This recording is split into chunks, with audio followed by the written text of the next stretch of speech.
In this week's Torah portion, we are introduced to a group of Jews that were complainers. They were actually habitual complainers. They complained about everything. Lack of water, lack of meat, wanting to go back to Egypt. In Hebrew, we find sometimes two different words sharing the same roots. Interestingly enough, the word to complain and the word for a mourner, someone who has suffered loss, is the same word. Lihit onen and onen, to complain and a mourner. Since Hebrew is the language of God, when two different words share the same root is because there's a connection.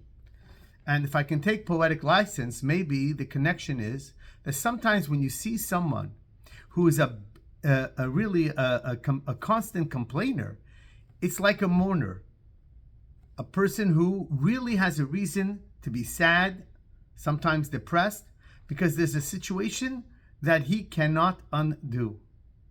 A complainer really, at the end of the day, sees his situation as forever being unchanging, which means that if he's complaining or she's complaining about something in particular, and you decide that you're going to help them out and really find a solution for the particular problem that they're having, soon enough they're going to find something else to complain about.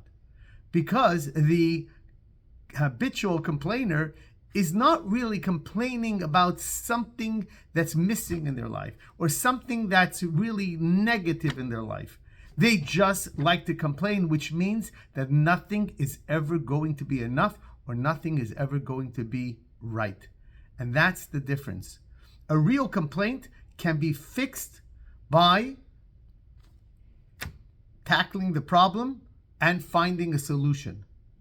But a kvetch, a complainer, you're never going to make right, because it's never about the complaints, it's simply the person themselves.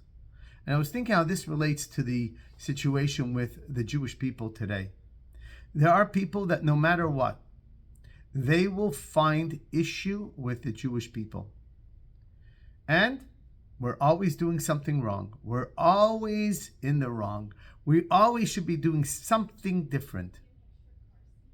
We have to understand that they are going to be habitual complainers when it comes to the Jewish people. There is not one problem that we're going to fix that will ever make them go away. They will always be there.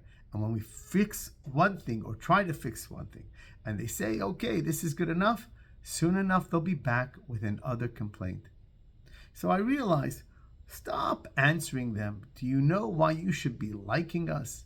We gave you the iPhone. We gave you WhatsApp. Stop. You're never going to convince them. Stop responding to the complainers and start doing what's going to be right for you and for ourselves. Have a great Shabbos.